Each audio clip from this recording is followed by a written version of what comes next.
النهارده على اكتر اسئله انا شفتها من وجهة نظري مهمه جدا ان انا اجاوب عليها. خليني ابتدي من الاخر. حلقه الجواز وكنا بنتكلم على الجواز، وفي ناس كتيره بتعلق وتقول ايه الارقام دي، ما حدش يقدر يتجوز بالارقام دي، والارقام دي بعيده جدا عن الواقع. بالنسبه لحد لسه متخرج طبعا من الجامعه، لسه عنده 20 سنه او 21 سنه، بالتاكيد هيبقى بالنسبه له الموضوع صعب جدا ان هو يتجوز بالحد الادنى للمرتبات اللي هو موجود النهارده على ما اتذكر 7000 جنيه. وبيحصل بعض التحايلات من بعض شركات القطاع الخاص على الرقم ده، ولكن هنفترض ان هو الرقم ده مطبق. فانا من وجهة نظري الرقم ده طبعا لا يكفي تماما، ولكن مش هو ده الرقم اللي انت تبص له. انت تبص النهارده الناس اصلا بتتجوز في سن كام سنه. يعني انا من وجهة نظري المتواضعه، انت عشان تبقى جاهز عقليا وماديا للجواز لازم تبقى بتتجوز حوالين من 29 ل 31 سنه، في الحته دي المتوسط ده. يكون عدى عليك على الاقل 7 8 سنين جواز، قصدي شغل. يكون مرتبك زاد، عندك دخل محوش شويه، عندك خبره في الحياه، عندك خبره في التعامل مع الناس، عشان خاطر ان شاء الله لما تيجي تتجوز ما تفشلش. ده انا وجهه نظري، انا المسؤول عنها ولا تمثل الا رايي.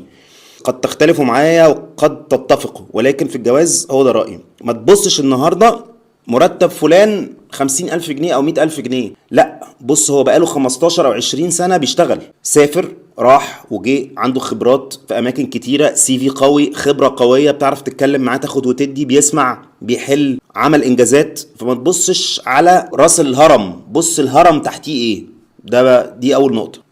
النقطة التانية، طول ما انت بتستثمر في نفسك مع الوقت، القفزات اللي هتحصل لك في داخلك هتبقى قفزات في الاول بطيئة وبعد كده سريعة. يعني مثلا لو افترضت ان احنا النهاردة ابتدينا مرتب 7000 جنيه، بعد 3 4 سنين بزيادة سنوية في المتوسط 10 15000 جنيه، المرتب ده هيبقى في حدود مثلا 10000 جنيه او 11000 جنيه. ولكن لو انت النهاردة قفزت وترقيت، المرتب ده ممكن يبقى 17 18. غيرت شركتك بعد الترقية ورحت شركة تانية، هتروح على مرتب زيادة 25,000 جنيه.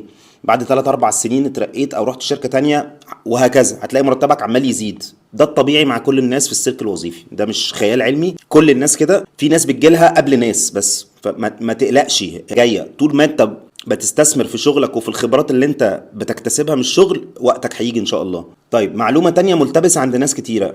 انا هنا لما بتكلم على الدخل ما بتكلمش على مرتبك، الدخل ده بيشمل كل شيء. احنا مشكلتنا في مصر ان احنا عشوائيين شويه. عندي مثلا ايجار شقه قديمه والدي سايبها لي باجرها، بتجيب لي دخل. عندي محل مأجره، وهكذا. عندي شهادات في البنك، كل دي دخول. دخلك مش مرتبك بس. انا هنا بتكلم دخل يعني الانكم بتاعك، مش السالري. انكم يعني دخل، سالري يعني مرتب. مرتب ده ممكن يكون لا يمثل اكتر من 20% من دخلك. وعندك مصادر تانية، في ناس اصلا مش موظفين وبيعتمدوا على المصادر الاخرى دي كدخل ليهم. كل المعاشات بيعتمدوا على معاش وعلى شهادات او عوائد الشهادات البنكية او شقق متأجرة وهكذا. فهنا انا بتكلم على الدخل، مش بتكلم على المرتب. النقطة الثالثة، انت النهاردة لو مش مستعد ماديا انك تتجوز، ما تتجوزش. وانا هنا اتكلمت على الحد الادنى. في ناس على فكرة تختلف معايا كتير قوي، صحابي يقولوا لي لا، الرقم اللي انت كاتبه ده رقم قليل جدا، 25000 جنيه ايه؟ وكمان يشمل الايجار. ده احنا محتاجين ولا 100000 جنيه عشان نتجوز النهارده. في ناس اعرفهم كده، بس دول انا شايف دول حياتهم غلط، او ترتيبهم لحياتهم الماديه غلط. ليه؟ عشان انت مش لازم تبتدي من النقطه اللي انت عايش فيها دلوقتي او اللي هي عايشه فيها دلوقتي. لا، ممكن تنزلوا شويه في مستواكم الاجتماعي عشان تكونوا اسره. ممكن تضحوا شويه في الاول، فممكن تعيشوا بمبلغ اقل شويه. ولكن ال 25,000 جنيه الدخل ده انا شايفها صعب قوي انك تنزلوا عنها. بالنسبه لي تفتح بيت بحدود الادنى ده، انا حتى ما ذكرتش ميزانيه خروجات، ميزانيه لبس، ميزانيه سفر بره، فسح يعني، غردقه، شرم الشيخ، اسكندريه، ساحل، وهكذا. نقطه مهمه جدا برضو، في ناس بتقول لي ان كله برزقه ربنا بيرزق. طبعا ربنا بيرزق، بس ربنا بيرزق المجتهد اللي بيحسبها صح، لكن اللي ماشي كده عشوائي بيلبس في الحيط. فتاني نصيحه، قبل الجواز تحسبها كويس، وقبل الخلفه تحسبها كويس. زي ما العيال بتيجي برزقها بتيجي بمصاريفها، المقوله المعروفه العيال بتيجي برزقها. طبعا ربنا بيرزق وبيفتح سكك وبيخليك، فتحه ربنا للسكك دي بتيجي عن طريق انك بتديك الدفعه. انت بتحس بالمسؤوليه كراجل، ان انت دلوقتي بقى في حد جديد مسؤول منك في رقبتك، عايز توفر من مصاريفك الشخصيه وعايز تزود دخلك. هو ده الدرايفر، او هو ده الرزق اللي ربنا بيديهولك. بس في نفس الوقت برضو العيال بتيجي بمصاريف، فلازم تكون جاهز بالمصاريف ومستعد ماديا لهذا المستوى الاخر من المصاريف. احد المشاهدين الاعزاء بيتكلم بيقول لي يا ريت تبلغ او تذكر رئيس الوزراء في القصه بتاعه الحدود الادنى. بص، الاهم بالنسبه لي ايه؟ الاهم بالنسبه لي النهارده لو الحد الادنى ارتفع ان شاء الله زي ما بيقولوا ل 8000 جنيه، فده مش الرقم المعيار بتاعك، عشان ده الحد الادنى للمرتبات. يعني واحد النهارده لسه متخرج عنده 20 سنه او 21 سنه بياخد المرتب ده. فانت بتبص على حاجتين، بتبص حاجه اسمها ميديان، حاجه اسمها مين متوسط. المين ده المتوسط بتاع كل المرتبات اللي موجوده في مصر.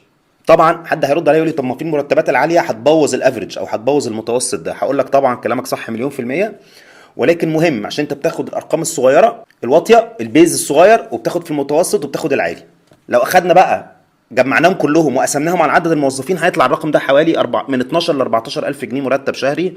ده متوسط، ده طبعا قليل جدا. لو جينا كمان على حاجه اسمها الميديان، اللي هو انت بتشد خط بالظبط، لو في 100 شخص بتشد خط عند ال 50 وتقول المرتب رقم 50 ده مرتبه كام. ده بقى مش متوسط، ده ما بيجمعش، ده بياخد الايه الرقم اللي في النص بالظبط، اقل. احنا بنتكلم من 9 ل 10000 جنيه. فده طبعا برضو رقم قليل.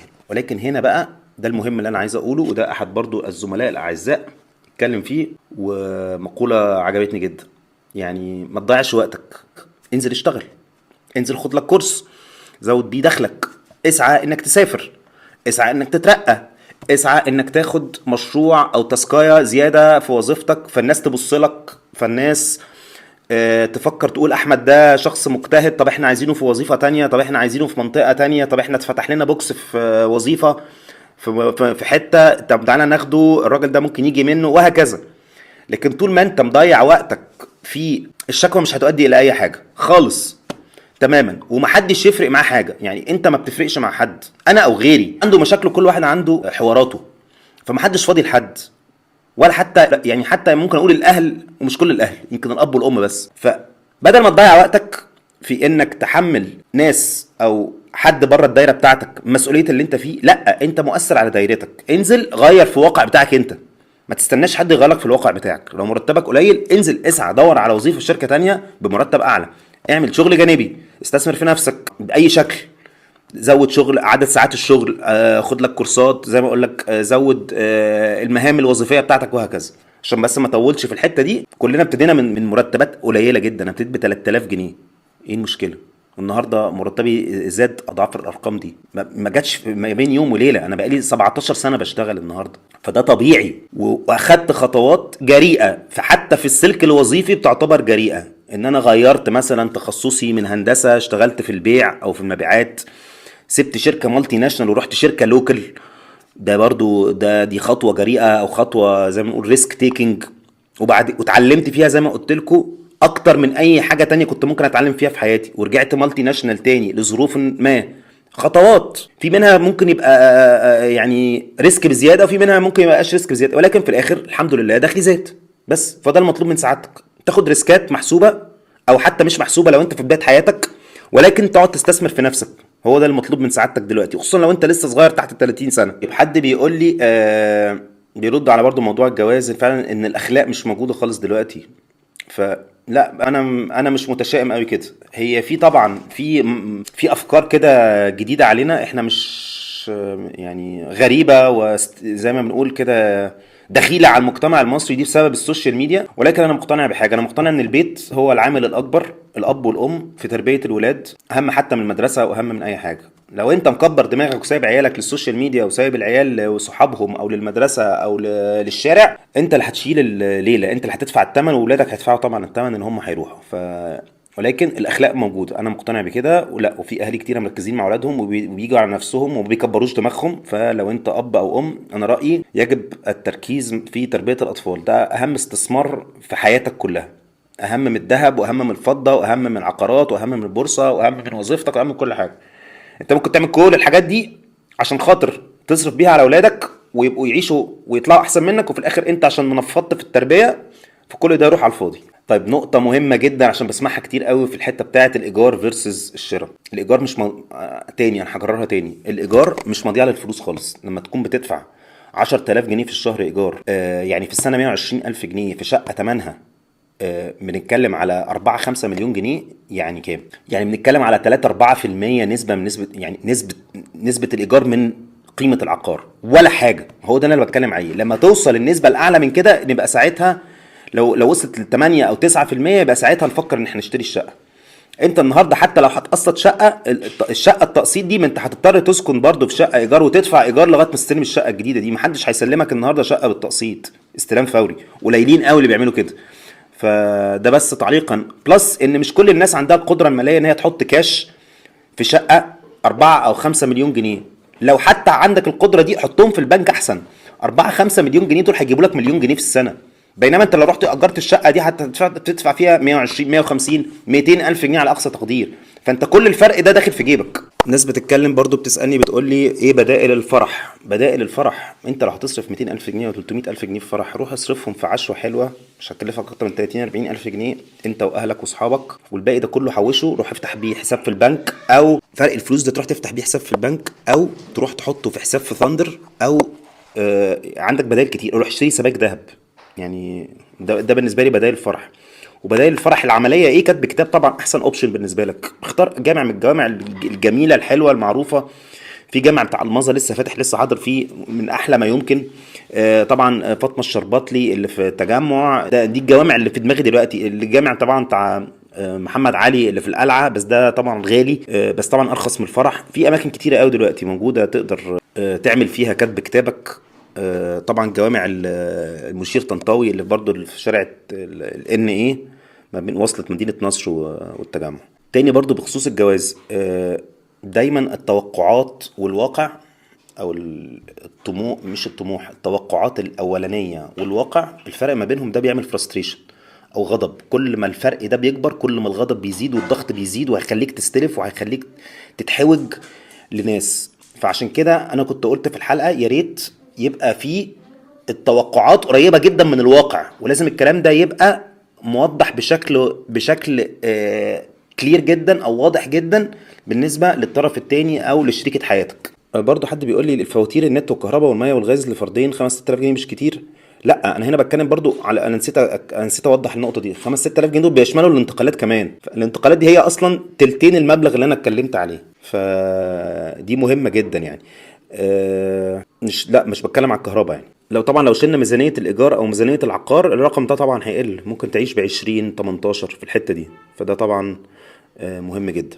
ناس كتيرة بتقول لي برضو من ضمن التعليقات الكومن قوي او المشتركة، ان طبعا المعيشة بره القاهرة ارخص من كده بكتير. طبعا العيشة بره القاهرة ارخص من كده بكتير، وانا عشت في كذا حتة على فكرة بره القاهرة. عشت في اسكندرية شوية، عشت في الاسماعيلية، عشت في السويس، لفيت مصر يعني. طبعا الاكل والشرب واللبس والايجار كله ارخص، ولكن الدخول برضو ارخص، او الدخول اقل من دخول القاهرة. فهي نسبة وتناسب في الاخر. ممكن يبقى دخلك اقل في الاقاليم، بس العيشة ارخص بنسبة كبيرة. محتمل، ولكن برضو انت وحظك، دي في الاخر نصيب. انا بتكلم على القاعدة العامة.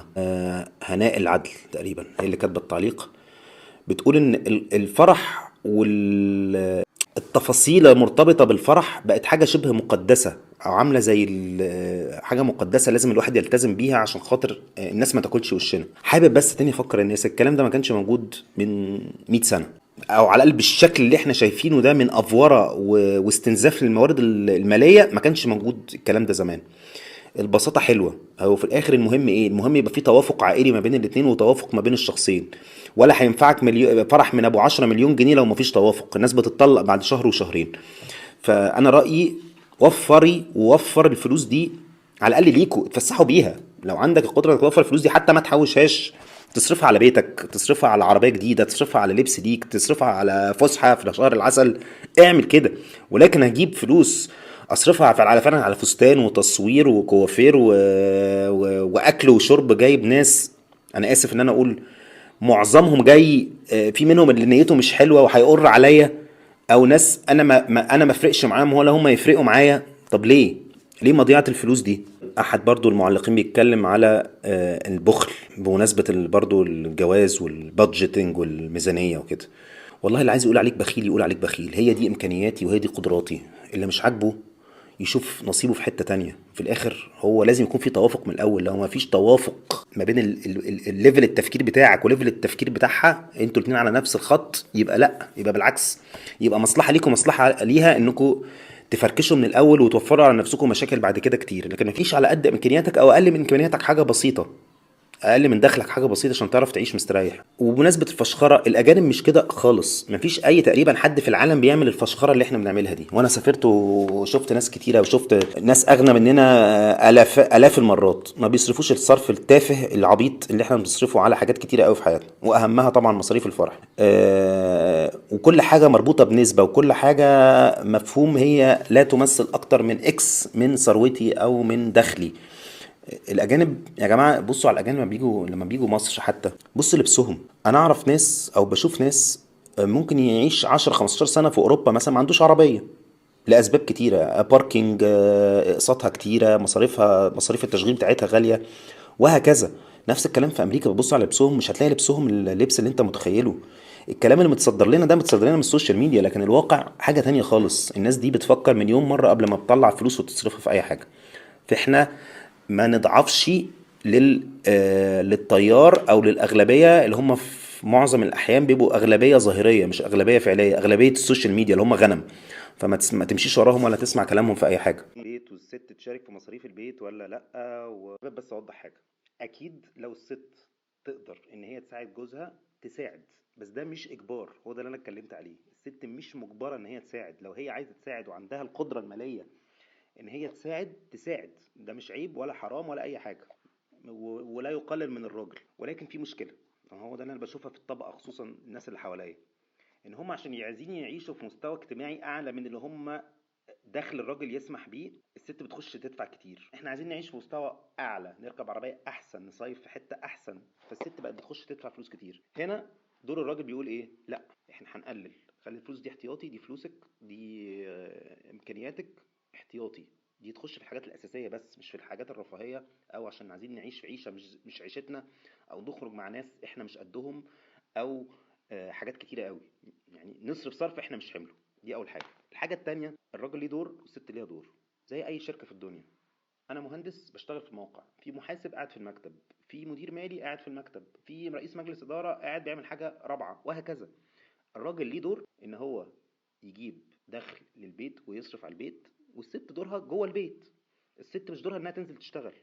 الست لو عندها وقت تقدر تشتغل، ولكن لو هيجي على مهام البيت، اللي هي تربية الأطفال، اللي هي الأكل والشرب، اللي هي نظافة البيت، اللي هي راحة البيت، السلام النفسي الموجود البيت، كل ده من المهام الوظيفية بتاعت الست. زي ما الراجل عنده مهام وظيفية برضه ان هو يتحمل مسؤولية حاجات كتيرة قوي تانية، اهمها ان هو يصرف على البيت، وطبعا يوفر امان للأسرة. ده وجهة نظري. الناس قد تختلف وقد تتفق، ولكن في جوب ديسكريبشن، كل واحد عنده جوب ديسكريبشن زي الجوب ديسكريبشن بتاعت اي موظف في اي شركة. تاني وتالت ورابع، وانا هنا باكد تاني على كلام مالك، كتب كذا تعليق، كلها تعليقات الصراحه في منتهى الجمال. يا جماعه، الايجار ما هواش ريسك. لا قدر الله انت ممكن تكون بتدفع في اقساط شقه وما تستلمهاش، عادي، بقالك 3 4 سنين ما تستلمهاش. مفيش ضمان 100% لاي حاجه في الدنيا. مكان انت قاعد فيه ممكن البيت يقع، ممكن يحصل اي مصيبه. خلاص، ميزه الايجار ايه؟ ميزه الايجار ان انت لو عامل عقد 3 سنين، ومفيش ايجار على فكره، قانون جديد بيتعمل اقل من 3 سنين، انت ضامن ان انت قاعد في نفس البيت ده 3 سنين. في خلال الثلاث سنين دول انت ليك علاقه مع صاحب البيت او صاحب الشقه، تقدر تتكلم معاه لما تيجي ميعاد التجديد، هنزود 10، هنزود 15، هنزود 20 بسبب التعويم 50%. في الاخر بيبقى عندك فرصه كمان انك تدور. ولكن مفيش حاجه اسمها ان هو حد يطردك بكره، ومفيش حاجه اسمها ان اهل يفرضوا على حد جاي يتقدم لبناتهم لا لازم ملك. مفيش حاجه اسمها لازم ملك. الكلام ده مش حقيقي، والكلام ده مش موجود في اي بلد في العالم، ولا كان موجود في مصر من قريب. فمفيش حاجه اسمها النهارده مش عشان خاطر احنا بنبني على حاجه بقالها 20 30 سنه يبقى هو ده القاعده اللي طول عمرها موجوده، لا. وده مش متناسب معايا. انا اللي هقدر اوفره واحد اتنين تلاته. لو انتوا مش مستأمنين بنتكم في ايديا، يبقى هتفرق ايه الشقه هتفرق في ايه؟ هنطلق بكره، هي هتاخد الشقه معاها وهي ماشيه، الشقه هترجع تاني. مش عرفك ان الشقه دي اصلا باسمه؟ ما لو باسم امه او باسم اخوه او باسم ابوه هتقول لا لازم تكون الشقه باسمه؟ ما احنا هندخل نفسنا في سكك تفاصيل ملهاش اي 30 لازمه. ففي الاخر تاني انا بقول ايجار امان، 3 سنين بتتجدد. انا اعرف ناس عايشه في نفس الشقه بتاعتها بقالهم 10 سنين بيجددوا في عقود الايجار بتاعتهم. ايه المشكله يعني؟ فين الريسك في حاجه زي كده؟ بينما في ناس تانية ممكن ما تقعدش في الشقه 3 4 سنين وتبيعها عادي، بتحصل برضو. لما تبقى عندك الامكانيه انك تشتري شقه ابقى اشتري شقه، انا ما بقولش لا. انا بقول الافضل في بدايه حياتك انك تأجر. حتى لو عندك القدرة انك تشتري شقة، ما تشتريش شقة. ده رأيي الشخصي، بناء على معطيات كتيرة قوي. زي ما قلت لكم، سافروا في اي بلد في العالم يا جماعة، مفيش حد بيشتري شقة في السن ده، ولا سن 20 ولا 25 ولا 30 ولا حتى 35. الناس بتبتدي تفكر ان هي تعمل مورجج لما بتبقى مستقرة في شغلها ودخلها معين في مستوى معين، وهكذا تبتدي تقدم، والبنوك بتديها امتيازات. لكن احنا عندنا فوائد متحمله على العقار في المتوسط مش هتقل عن 15 16% في السنه، سواء كنت رحت عملت تمويل عقاري او حتى اشتريت من مطور. هي في الاخر، فليه ادفع كل ده فوائد؟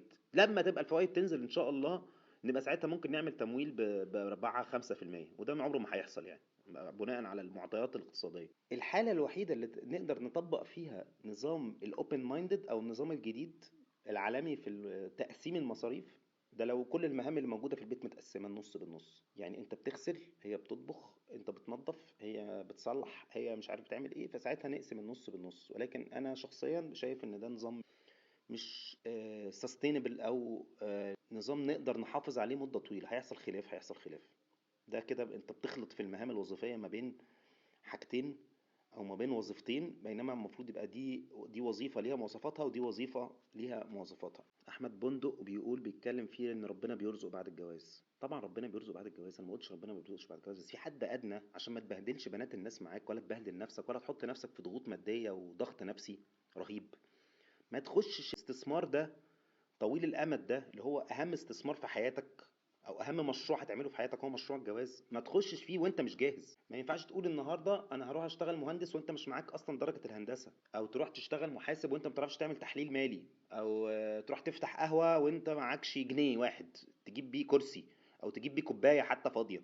انت مش فاهم، انت برضو بتقول يعني مش فاهم المنطق في حاجه زي كده. يعني ايه اقرر ان انا اروح النهارده اتجوز واحده، اجيبها كده من اهلها واقول لها هنروح نقعد في اي حته وانا مش لاقي اكل، وان شاء الله ربنا هيرزقنا؟ لا طبعا، ربنا ما قالش كده. ربنا قال لازم نحسبها ولازم نفكر ولازم نشغل مخنا. وما هو ادانا مخ ليه؟